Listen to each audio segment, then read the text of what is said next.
the Public Programs Director of MOFAD, the Museum of Food and Drink.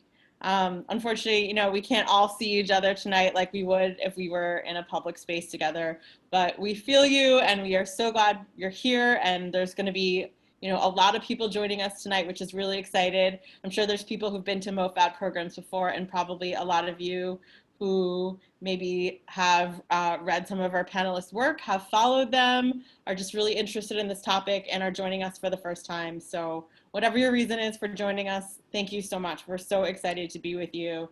And obviously there's the pandemic. Our doors are closed from our museum, which is normally in New York. So we've moved everything online. So it's just been a really just positive way to still find ways to connect and create community. And it's certainly been a silver lining. So I want to thank you for that. Just a couple little things about Zoom and the panel tonight. There's 2 different ways to watch. If you're not that familiar, or if you are, you know that you could either do speaker view or gallery view. At the top right corner of your screen, you have the option to kind of switch back and forth. I really recommend watching our panels in speaker view, because then it just spotlights the person who's talking. And I think that's, you feel a little bit more focused instead of seeing all these different screens or people's names in front of you. I think that feels a little bit more intimate. Also wanted to let you know that we are recording this program. So afterwards you can go back, you can watch it, you can share it with your friends. But that's another reason we ask you to keep your cameras off, just so it doesn't get distracting during the recording. And lastly, I just want to say, if you've been to programs before, you know the deal. If you haven't, we hope you come back to more. We do them all the time. We have 2 free talks this month, including this one. We have one next week all about the impact that COVID has had on restaurants, and we're specifically looking at the seasons changing, indoor dining reopening. We're still in the throes of a pandemic. What is going on? We're going to talk to chefs all over the country to kind of find out what's happening as we enter this next phase of restaurants as they relate to COVID. So with that, thank you so much. There is going to be a Q&A at the end of this panel. You're going to use the chat box to type questions for our panelists. Right now the chat's closed, so we just ask that you hold your questions until then. Just write them down, make a note, and then I'll let you know as we get to the last 15 minutes to enter your questions in the chat box. So with that, I'd love our panelists to introduce themselves. Why don't we start with Raj Patel? Hello, I'm Raj Patel. I am a research professor at the Lyndon Baines Johnson School of Public Affairs here at the University of Texas at Austin. And I've done work on food systems, written a couple of books about it, Stuffed and Starved, and most recently, A History of the World and 7 Cheap Things, and I'm excited to be here.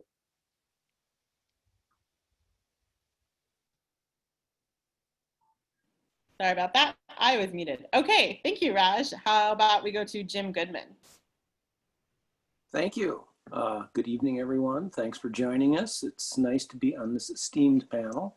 I am a retired organic dairy farmer from southwestern Wisconsin, spending these days of enclosure doing a lot of Zoom meetings. I'm current board president of the National Family Farm Coalition, and it's going to be really interesting to hear what Garrett and Raj and Sam all have to say about the Green New Deal, because I've been working on it for quite a while. So I hope to learn a lot too. Thank you. Garrett. Thanks, Sari, and thanks Raj and Jim and Sam and everyone here in this Zoom room. I'm really honored to be here and to be learning from you all and colleagues on the panel. I'm Garrett Graddy-Lovelace. I'm an associate professor at American University School of International Service in DC Piscataway lands, originally from a family farming community in Kentucky, Salagi lands, and now thinking through agricultural policy from an environmental policy lens, and also critical geography, decolonial theory, and feminist political ecology. And I'm delighted to be here. Thank you. And lastly, we're going to turn it over to Sam, who is our moderator this evening, and he's going to take it away. So thank you so much, Sam. Thank you. Well, it's great to be here. Great to be here with these esteemed panelists. I'm really looking forward to this discussion. Just a bit about myself. I'm the editor-in-chief of the Food and Environment Reporting Network, which I helped co-found. And we're a nonprofit journalism organization focused on food agriculture and environmental health, and actually have been doing quite a bit of coverage on as it relates to the food system and COVID-19. So I encourage you to check out our site at thefern.org. I've been a journalist for quite a while, and also have written a couple books, and I think this topic squarely falls into the kind of things I'm interested in. So I'm really happy to be here. So just to kick it off, I was looking back to see when the Green New Deal was announced. It was only last year in February. And you just think about how much has happened since then. But it was an especially timely announcement, and especially considering the state of food and agriculture. And I just want to throw out, just some framing of it, for agriculture, which accounts for about 1/4 of all global greenhouse gas emissions. And if you include the effects of clearing land in order to produce agriculture, it may be as high as 1/3.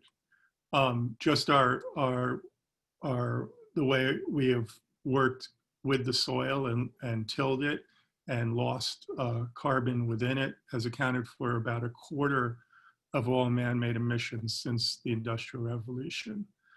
And as we know, animal agriculture is also a big contributor globally, about 14% of greenhouse gas emissions. But at the same time, we have to eat, and the way that we produce food matters. But the question came up, I think, early on in the Green New Deal, because it didn't really focus that much on food and ag, is how should a Green New Deal address issues of food and agriculture, reducing emissions, fulfilling its commitment to better and more just green jobs for all, and ensuring that everyone has food on the table. So I'm going to, I think, start out with just a question to all our panelists. Just a general view of what the Green New Deal means to them. And maybe we can start with you, Raj, in terms of, food and ag. How would you frame this? Why is the Green New Deal important? And how should we think about it in terms of what food and ag could become? Thanks so much, Sam. And yes, I think the fact that it came up in the debate yesterday and in the presidential debate, if you want to call it that, a couple of weeks back, is a sign of how important it is, and how it's kind of a Rorschach test of everything associated with climate change and the future of this country and the planet. And actually, oddly, the man who kind of put his finger on it was Sebastian Gorka. I don't know if people remember him. We have so many pasty white fascists now, that they all bleed into one another. But Sebastian Gorka was a presidential advisor who, at CPAC in 2019, said, he was talking about the watermelon. He was talking about the Green New Deal, and he called it a watermelon. It's like green on the outside and deep red communist on the inside. And they want to take your pickup truck, and they want to rebuild your home, and they want to take away your hamburgers. That's my best impersonation of him. I'm available for bar mitzvahs. But his approach, his recognition that actually there's something very, there's a radical economic program at the heart of the Green New Deal, I think is spot on. Because the Green New Deal is exactly about not only transforming the country's energy infrastructure, but also transforming the way that housing works, and that social welfare works, and education works, and pensions work. And when we think about the food system, the sort of circulating trope of the hamburger matters a great deal, because really what the Green New Deal is about is a debate over what it is to be American.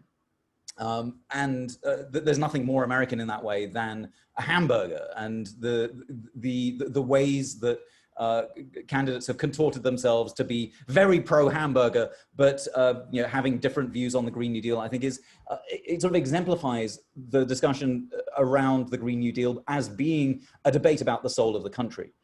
So maybe I can leave it there, but I think that really, as I say, if you wanted to understand why the Green New Deal is such a hot button topic, it's because it's the big picture vision that that both political parties have been lacking to date. And now we have one, and it is about transformation and change and the anxieties that provokes, particularly among the bourgeoisie that run both parties.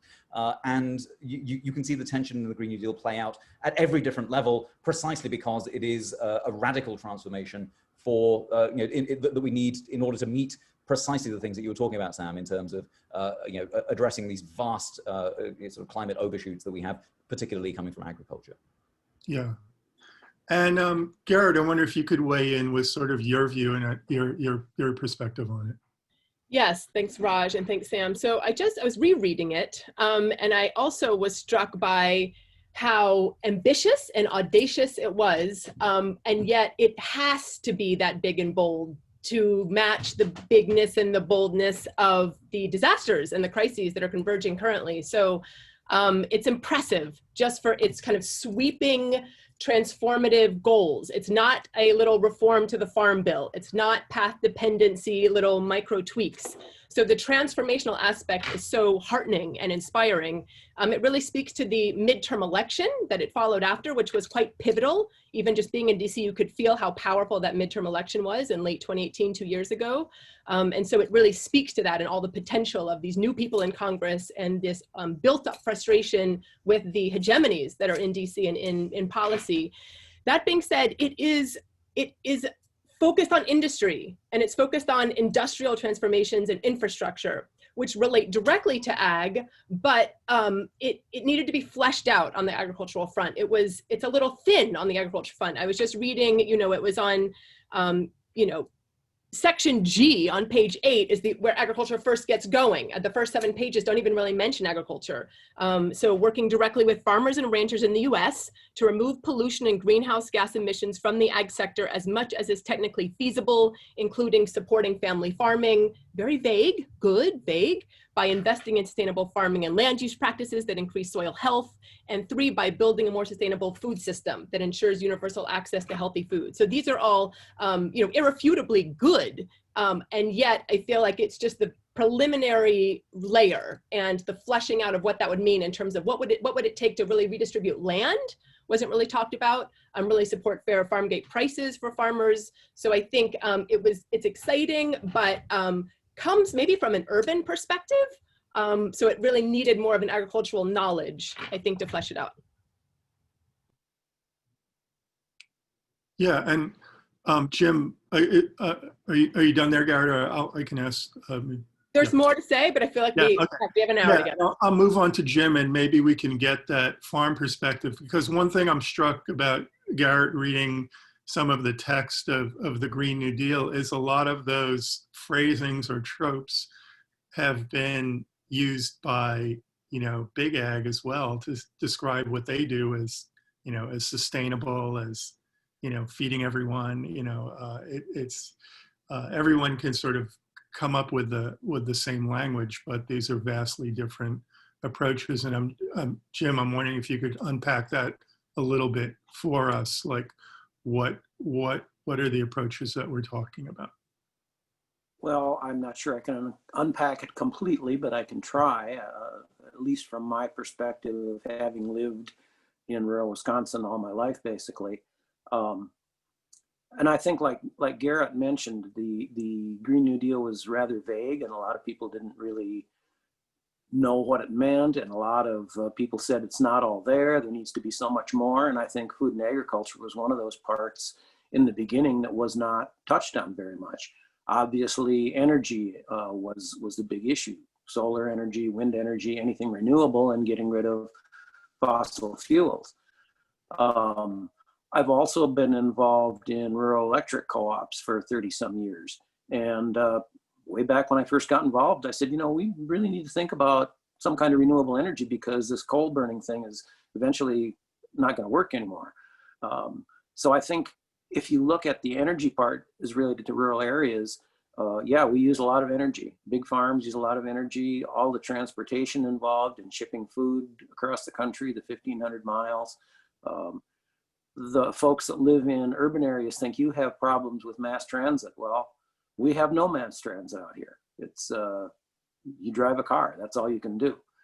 We used to have railroads, but those are all gone. Everything is shipped in big semis on the interstate. Most farmers have their own semi to haul their grain the 100 miles to get it to sell it at the local, I guess you'd call it, because that's how far you have to go. So I think the energy thing really hit home for me from a rural perspective, but of course the food, that was the big thing that they weren't talking about.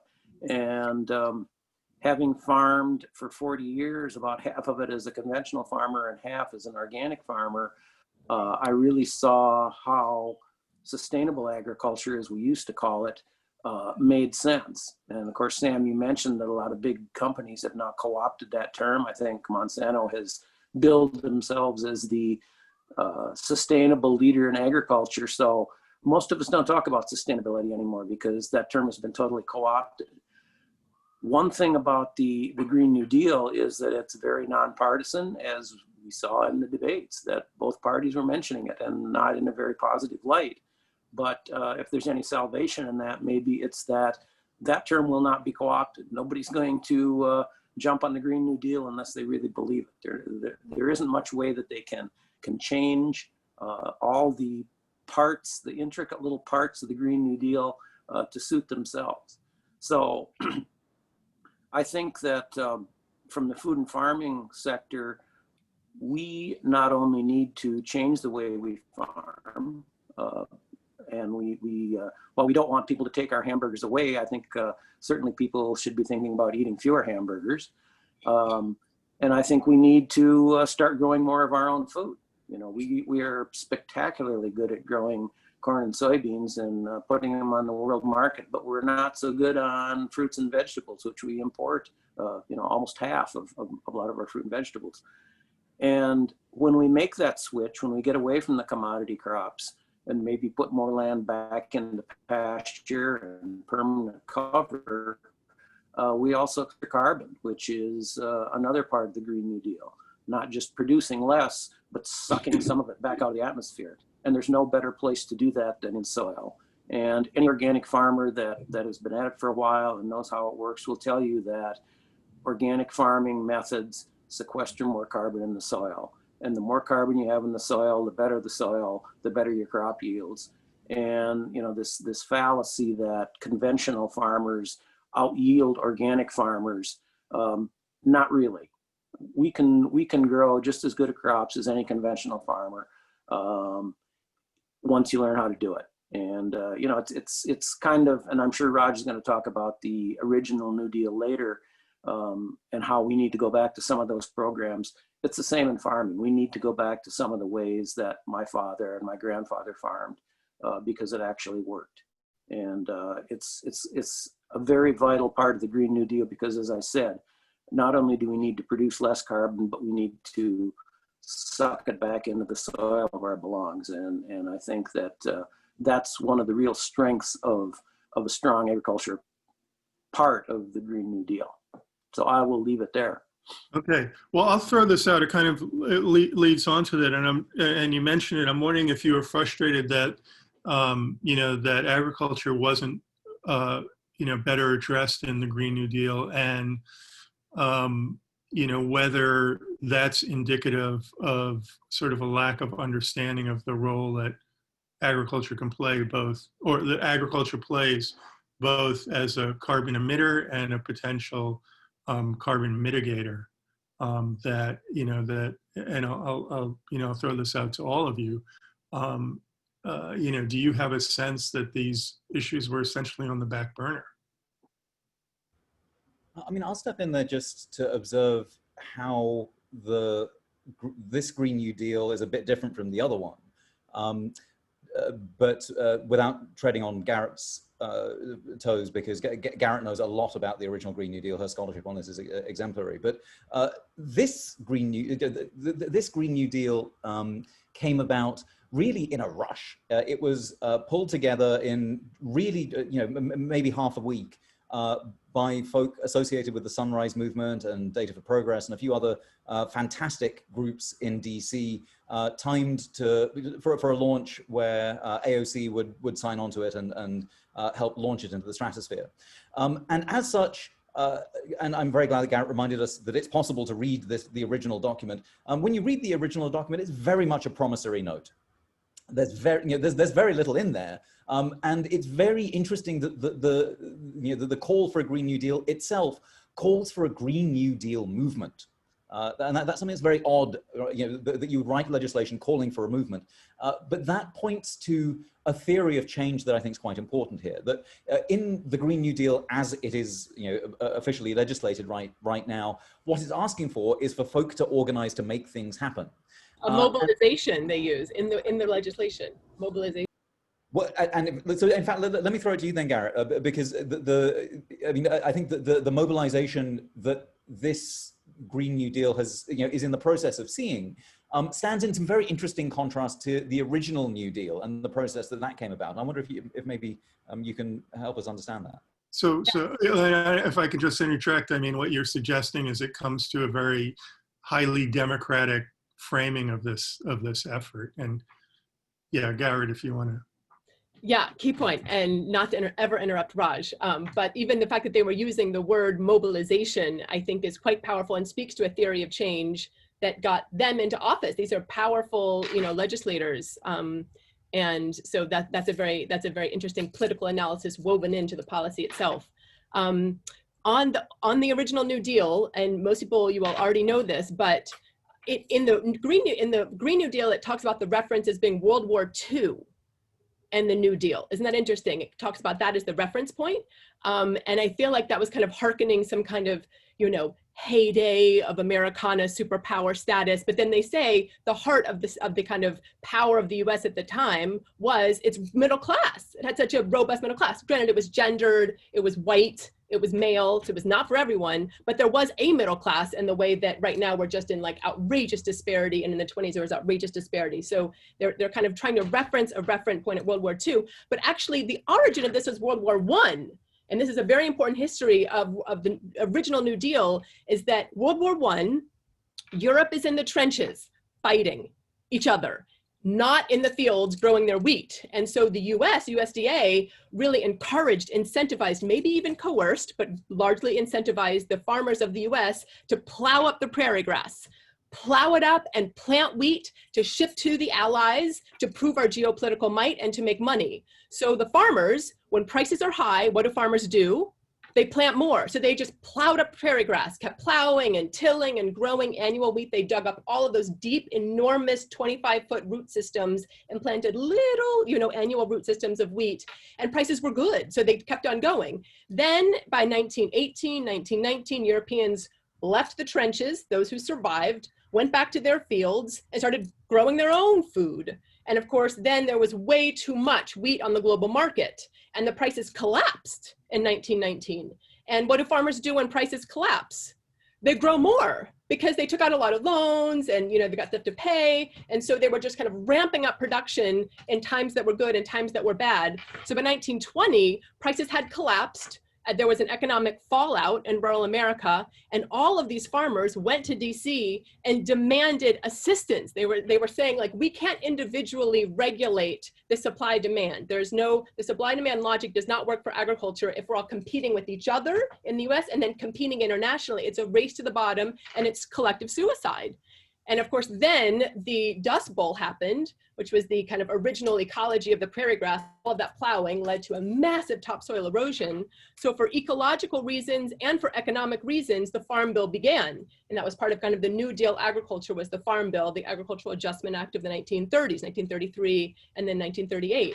And so this commitment to curbing overproduction was crux to the entire agricultural policy governance of the 20th century. And it was because of the kind of overproduction of the military, confluence of feeding the world by feeding the war effort by overproduction. So I feel like that history is important to remember in terms of kind of the international context of US overproduction, as well as the domestic fallout of overproduction. And how would the new Green Deal, address those issues? Or what do you think it's raising as a potential way to address it? Yeah, it's an interesting one because it talks around it, talks about monopolies, it's strong on that front. And it talks about, carbon sequestration to the soil, everything that Jim is talking about. But really the crisis of overproduction, it doesn't lay out directly, and it needs to be more, explicit about that. On one hand, it says farmers need to be paid to keep the carbon in the ground. And then it says we need healthy food for everyone. But there's almost like a missing link. Like healthy food doesn't just magically appear. You have to cultivate and support the conditions by which many people, diverse farmers, not just white male farmers, but diverse farmers are growing nourishing food for their communities. So that kind of like middle space of how food is produced was missing from it. But I think they would be amenable, the people who are doing this would be amenable to hearing that. It's just that wasn't what they were thinking about. Right. And Jim could maybe talk about that, because we've seen this sort of historic exodus of people from rural areas, as farms have gotten bigger. And if you're talking about, growing your own food, it's like, that's, in some sense, some of that has to be reversed, or,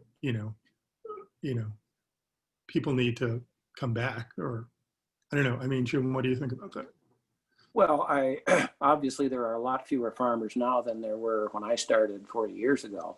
And that trend continues as farms consolidate, and the facilities that they sell to, the processors, the grain companies continue to facilitate as well.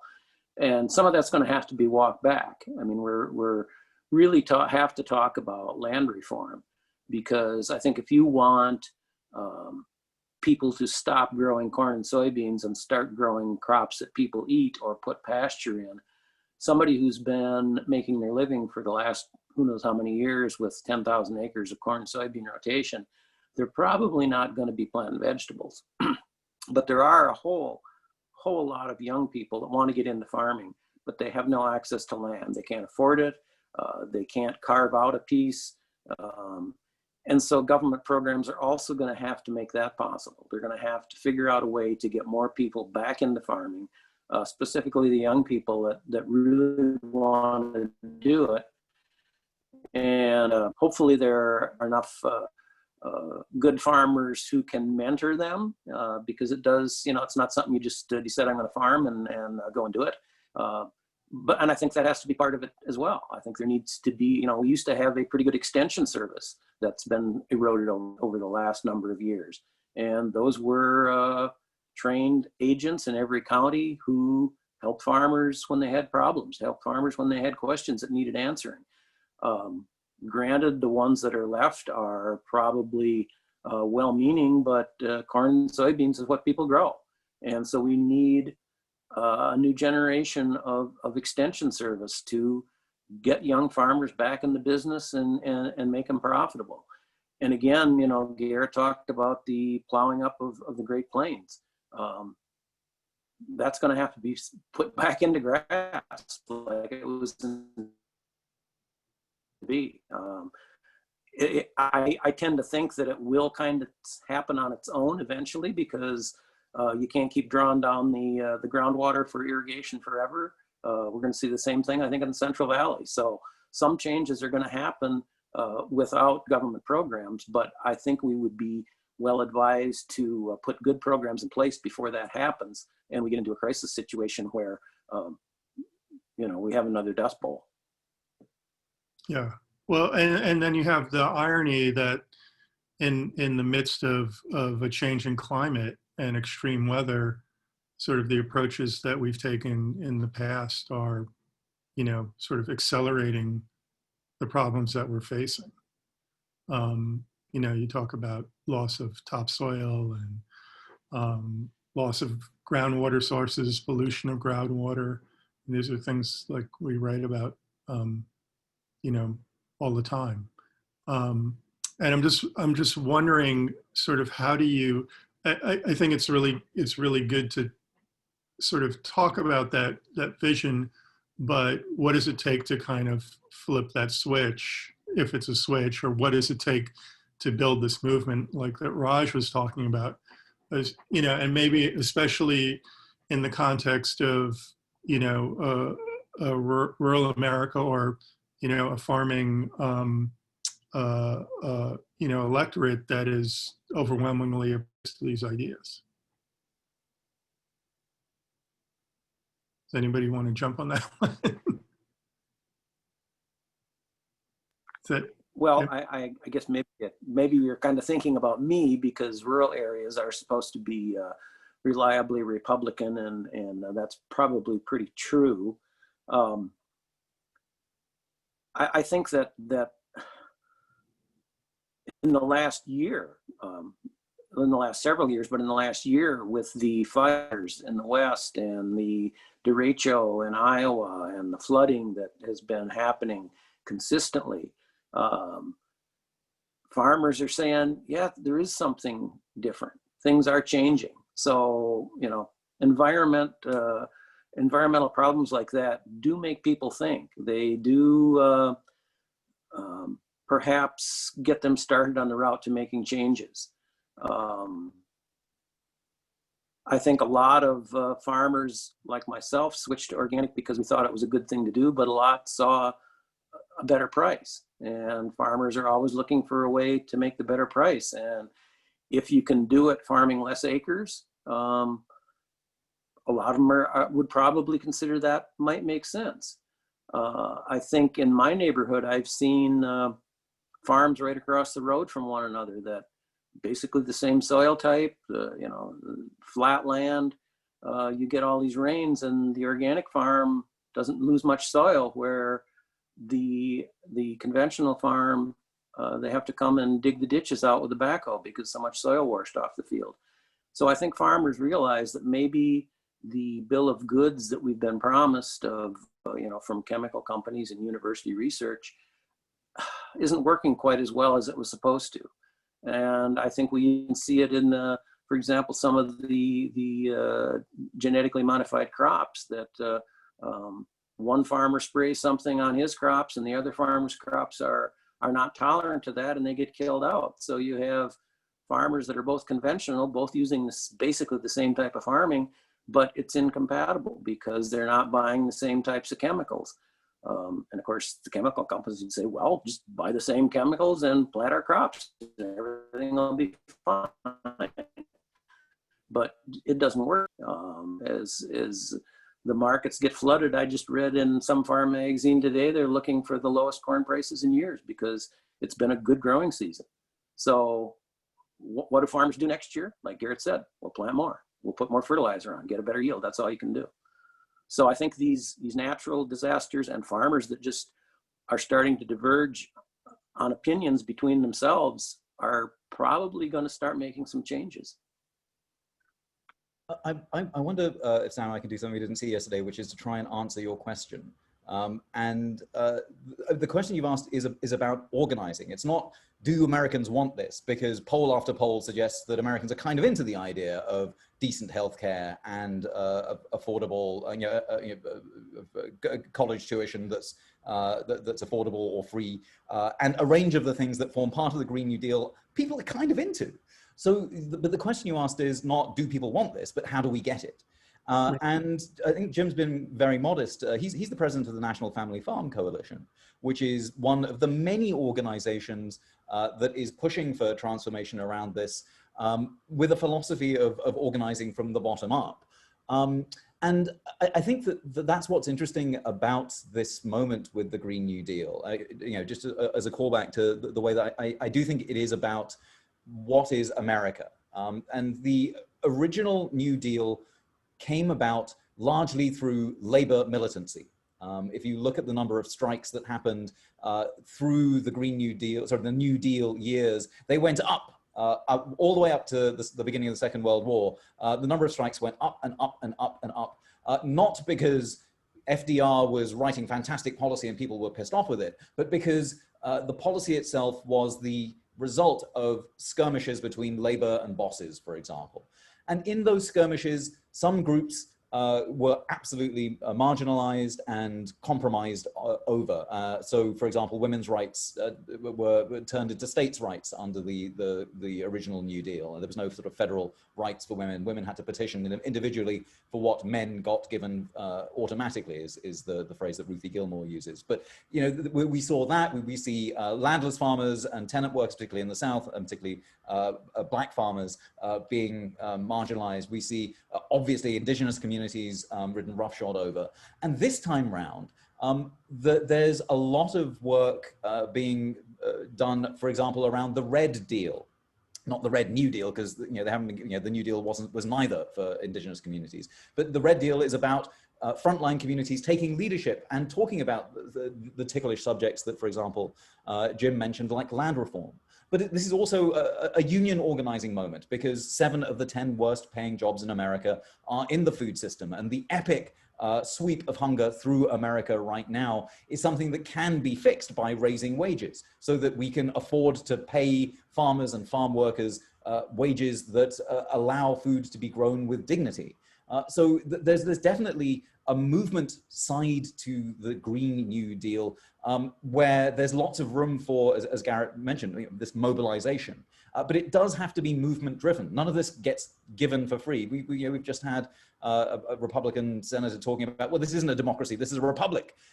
And the only way that you can make this a democracy is through actively, you know, mobilizing in the ways that the original New Deal suggests is possible, that failed at, and we have another chance at now with the Green New Deal. Yeah, interesting. Garrett, I'm wondering if you could like elaborate on that, having studied the way the original, you know, New Deal came about. And, you know, Raj was talking about here is sort of a mass movement, really, I think, is what you're getting at. Yeah, I mean, the history, and I've done archival work in the USDA National Agricultural Library, which is of course how the USDA archives itself. So there's always going to be holes and whitewashing, you know, and a gendered erasure, indigenous erasure, and these things. But there's still important history there.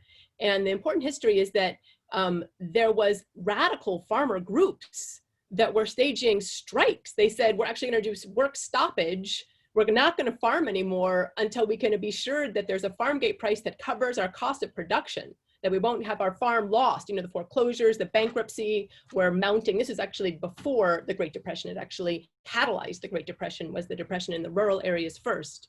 And then of course that went global. So there was some very radical organizing, a lot of class diversity, not gender or racial diversity, but the class diversity is still interesting for us because there was an honesty in the crisis of surplus. So all of the archives, the problem of farming is the crisis of surplus. That's what everyone talked about.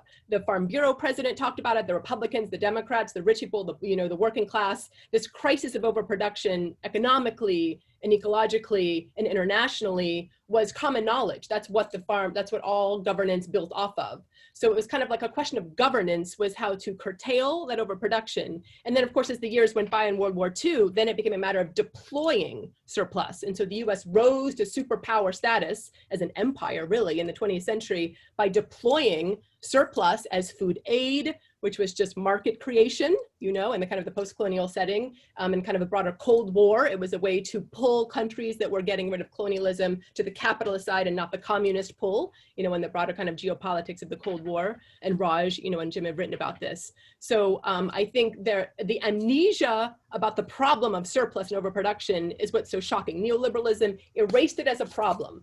Exports, we're going to solve it. You know, just export the problem away, just turn it into ethanol, just turn it into corn syrup. Don't worry about the massive surplus, you know, of corn and soy. We will find technology to deal with it. But meanwhile, the farmers were suffering, the land is suffering, the farm workers are suffering. It's this kind of cascade of suffering, except for the people who were purchasing were benefiting, the buyers, because they could buy at the cheapest price. And of course, a lot of that falsely cheap commodity feed corn went to concentrated animal feeding operations. And the rise of cheap meat and CAFOs is a direct result of that falsely cheap overproduction of corn.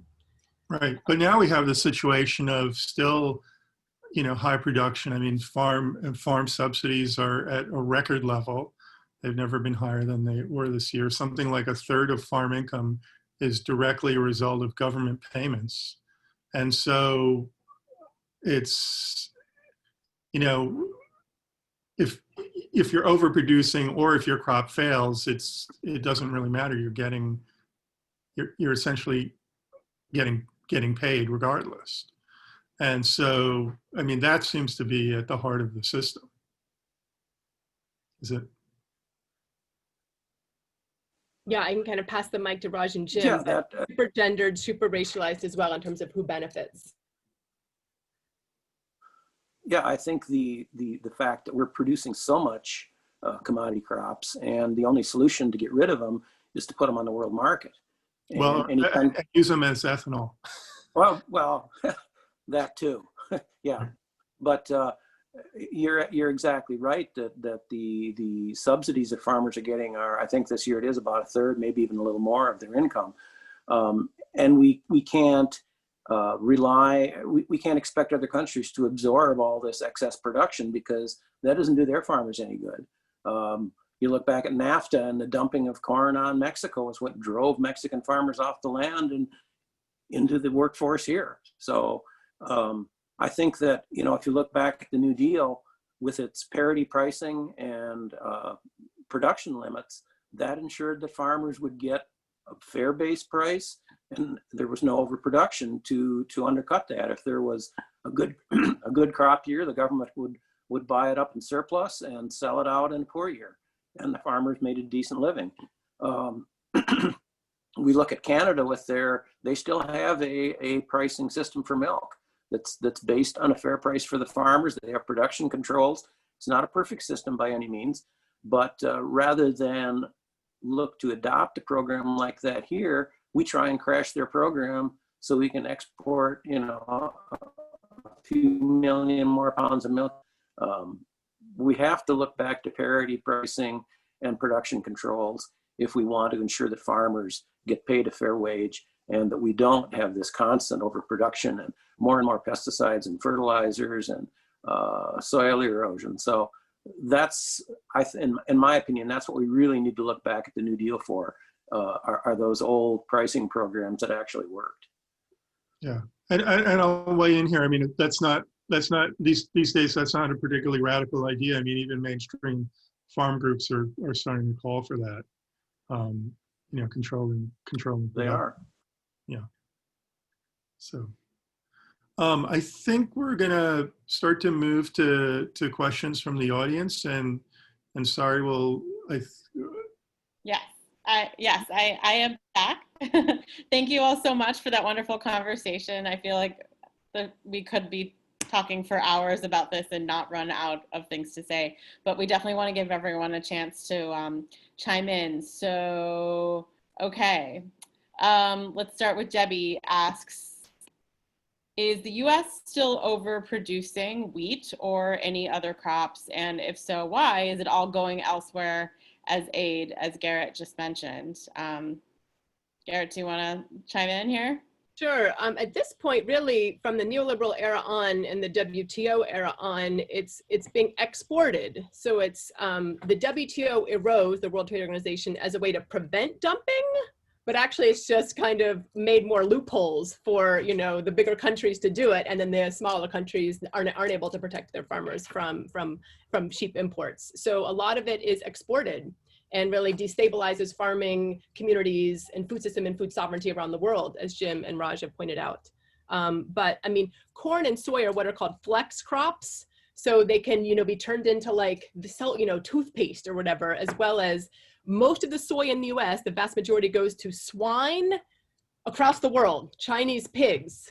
Pigs being, by the way, the farm animal that's supposed to eat everything, but somehow our best arable land is producing food for swine on the other side of the world. And then when there was a trade tantrum between Trump and China, Brazil burned more of their Amazon to fill that market and grow soy for the pigs across the world. So there's the flex crops have kind of fuel, feed grain, you know, all these wild. Wheat is less of a flex crop, but it still is going to be used as food aid, as well as just, you know, exported around the world with negative impacts. And we could probably have a whole nother conversation about how COVID has impacted that production and waste. And okay. How did the New Deal curtail surplus production, and could it be done again? That's a great question. That's Liz Henderson, and she knows the answer. You all should look her work up. She's great. Well, she doesn't get to answer at this moment. I mean, it could be you again, Garrett, or if someone else wants to chime in. It sounds like Raj wants you to speak again. Okay, so there's a whole suite. There's grain reserves, there's quotas, non-recourse loans, there was set-asides, so idling land, cooperatives, you know, the Burley Tobacco Cooperative, well, actually was tobacco, which is a taboo crop, had a really robust system of a price floor and a quota, so farmers weren't competing with each other in a cooperative setting. So there was kind of a whole suite of mechanisms. Marketing boards is one used for specialty crop. Yeah, until just recently, Canada, they got rid of the wheat board, which was basically a cooperative. All their farmers sold wheat to one buyer, and it went from there to the milling companies and whatever. But that was just in the last few years gotten rid of because some farmers wanted to produce more and grain companies wanted to pay less.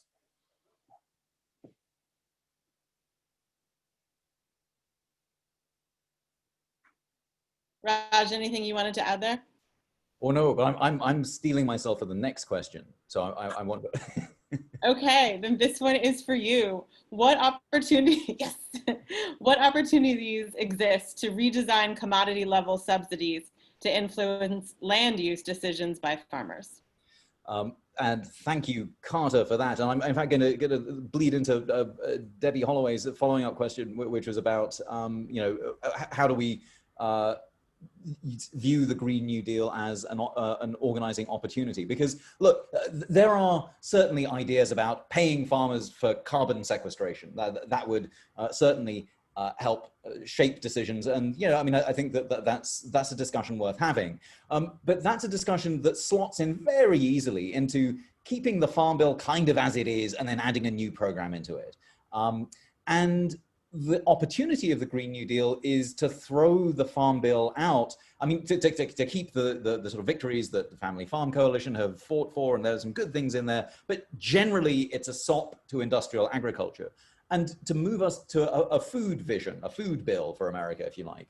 Now that would be rather different, because then the purchasing decisions of farmers would rest less on the quotas and subsidies they would get for the commodities, and much more on, for example, redesigned public purchasing mechanisms. So one of the exciting moments that I'm seeing around the Green New Deal is that lots of cities and states and regions are coming up with Green New Deal plans that have done the work. So here in Austin, for example, we have a draft climate plan that's very much about rethinking how it is that we purchase our food here. I mean, you know, our city food policy manager suggests that we have maybe 1%, maybe less than that, of our food that's eaten in Austin comes from Austin, and the rest of it, you know, we have a massive footprint in this town. Lots of different cities are starting to develop their Green New Deal plans. I believe Seattle's about to come out with one, and there are also regions now that we're seeing. There's a New England food systems plan that's, again, sort of in nascent and about to be broadcast. And lots of these different areas are taking the Green New Deal ideas and saying, okay, if we're going to get this to work, then here are some suggestions. And critically, and I think this is something that's quite important as we go forward, labor needs to be part of these conversations. So for example, the good food purchasing policy was something that was started by America's largest school district, the Los Angeles Unified School District. And their model for making, addressing issues of labor and of hunger and of environmental sustainability and all the rest of it was to bring labor and environmentalists and anti-hunger advocates and teachers and parents into the room at the same time, and to work out a food policy and a purchasing policy that meant that the food that kids in the LA Unified School District eat, lifts everyone up. And those kinds of ideas don't just tinker with farm level subsidies, although in effect they provide one, but they succeed in raising farmers' incomes at the same time as everyone, improving life for everyone else. And it comes through governmental experiments that can't be done at the federal level or the state level, because those have been bought and paid for by the, ALEC and by these monopolies that we're railing against. And so there are lots of these smaller examples that are succeeding so well already that I think part of the organizing model for getting to a better farm bill in 2024, 23 is to be borrowing from these Green New Deals at municipal and regional levels and showing that they work so well that you would be stupid not to do them. Well, I'm just guessing that a lot of those plans you're talking about are probably not a 3 or 4 year plan, and they're not just tinkering. They probably have a long-term plan, which a lot of us in agriculture said, a 4 or 5 year farm bill is stupid. We need a 50-year farm bill. We need to be planning where we need to be way out in the future, and how are we going to start getting there now? This tinkering and putting a program or two in place, and then in 3 or 4 years say, well, that didn't work so good. Well, we'll do something else. That has to stop. We have to look to the long term, whether it's in farming and food or energy or transportation. And I think that's another strength of the Green New Deal, because it's a long range plan. So that actually really ties into this next question that I'm going to read. And you did touch on it, but well, I'll just read it. But I would just say, in addition to, people talking about the Green New Deal as maybe just a first step, and you've brought up important holes. Is there any conversation happening about fleshing it out, or is the idea to get it passed in its current state and then developed individual pieces of legislation about the different components? I would also ask if you could all just comment, what can we do as citizens to help push these policies and help generate momentum as, not necessarily legislators, but concerned people who believe that these are actually really critical policies? I would love if you could all chime in, and then maybe that's the best way to wrap this up tonight. Some positivity, some action. I would love to hear from Sam, actually. Can I put you on the spot, Sam? Well, I mean, I got to say, I think the status quo interests are pretty entrenched. And I think we're seeing that, just in the presidential discussions of the Green New Deal. So I'm actually really encouraged, I think, by the models that Raj is talking about. I will talk about something else too, and it may have to do with framing, which is we may get a lot of these ideas or some of these ideas incorporated, but they may not be called the Green New Deal. And I'm just thinking about the way climate change, and sort of echoing back to Jim's comments about farmers are seeing, that, they're seeing the effects of climate change. But when you're in Iowa, you might not hear that phrase, and what you might hear instead is that the weather is changing, and we need to address that. And it's because the phrasing has become, so politicized. So, I think there's a lot of different, a lot of different touch points, locally, regionally, through various, groups like Jim's. Raj was talking about what's happening in LA. We have great examples in DC of hunger groups buying directly from farms and, providing that food to people in need. And that's funded by both, city government and private philanthropy. And some of that actually is funded by the USDA. So I think those, these are small programs. They won't be, I don't know that they would be framed as the Green New Deal as sort of this larger, thing. But I think there is sort of a common vision or aim that sort of underpins a lot of these approaches. I don't know if that's a direct, if you feel I'm dodging the question, or, it's a way of answering it. But I do feel like you just Mike Penced me a little bit. Okay. Wait, there's a fly on my head. I hear your question, but I'm going to answer a different question from a little while ago. But that's okay. I'll let it slide because you are a fabulous moderator. Thanks. And if anyone else wants to weigh in, I mean, I think it's a great question. Like, what should we do? I think you need to get involved. You know, the government listens to people. They say a few letters can make a big difference. And you can vote. That's certainly going to help. And I guess, you know, we've mentioned subsidies a few times, and farmers generally don't like subsidies, and taxpayers don't like paying them. I think that's a good message to get to your legislator, to tell them that you'd sooner see farmers getting fair prices rather than having taxpayers support their low prices. And, you know, there's plenty of studies that show that as farm prices go up, that doesn't necessarily mean food prices go up, because the majority of the cost of food is not at the farm level, it's in the processing level and the transportation level. So as we change that around, as we get rid of the few multinational corporations that control our food system, things are going to look a little bit different.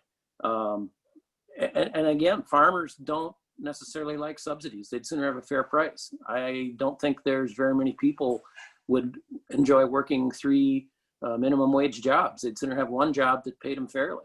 And given that, if they were paid fairly, they probably could spend more for food, even though they may not have to. So my message is contact your legislators and tell them to put their thinking caps on and pass some sensible legislation rather than expecting taxpayers to bail out the low-priced commodity growers.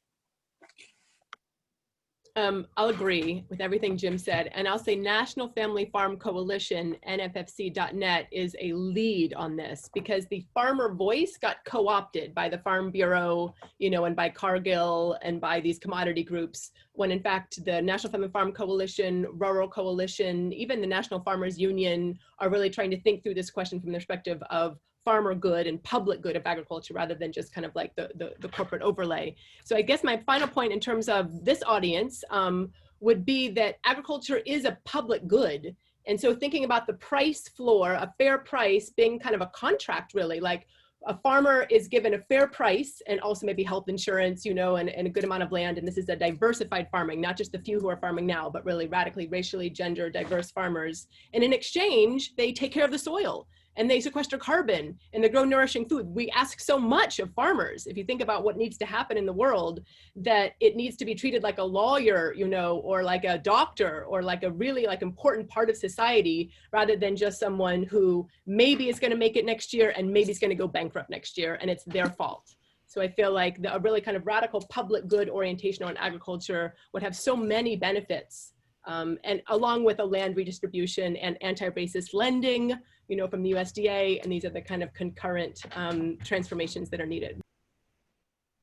And just to round that out and to support everyone's enthusiasm for the National Family Farm Coalition and its many members, is an observation that farmers do well when movements do well. And if you're wondering what to do, I mean, look, I'm in Texas. I write to my senators all the time, and they write me back thanking me for, you know, I get messages from Ted Cruz thanking me for being a defender of freedom, and he'll get back to me. So sometimes writing to your senator is not enough. And if you look at, again, the history of change and what has worked in American change, it's movements. And luckily, wherever you find yourself, not just geographically, but socially, there is a movement around you working on this issue, and we will only get a Green New Deal, or even some approximation of it, if you pitch in with that movement, not just by supporting them with cash, but actually getting organized. So whether that movement is faith-based, for example, Interfaith Power and Light is fantastic, or whether it's the Red Nation, or the Movement for Black Lives, or Mi Gente, you know, whatever organization you see yourself in, you know, your union, your place of work, wherever it is, organize there, because there are resources to help transform the food system for everyone, so that everyone gets to eat well and farmers are treated well in a better system. So that systemic change is within our grasp, and all we have to do is fight for it. Great. I think that's an excellent, motivating, action-oriented note to end on.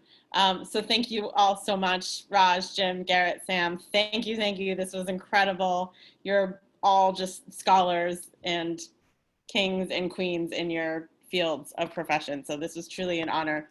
I will be following up with everyone tomorrow with an email, as I always do, asking you to please take our survey if you want, and of course sign up for our newsletter, and I'll make sure to share information about all of our panelists so you can stay in touch with them and follow their work and buy their books. And please, please, please keep coming to our programs. We are so grateful to have you as part of our community. So with that, please keep staying safe. Good night, and we will see you soon. Thanks, everyone.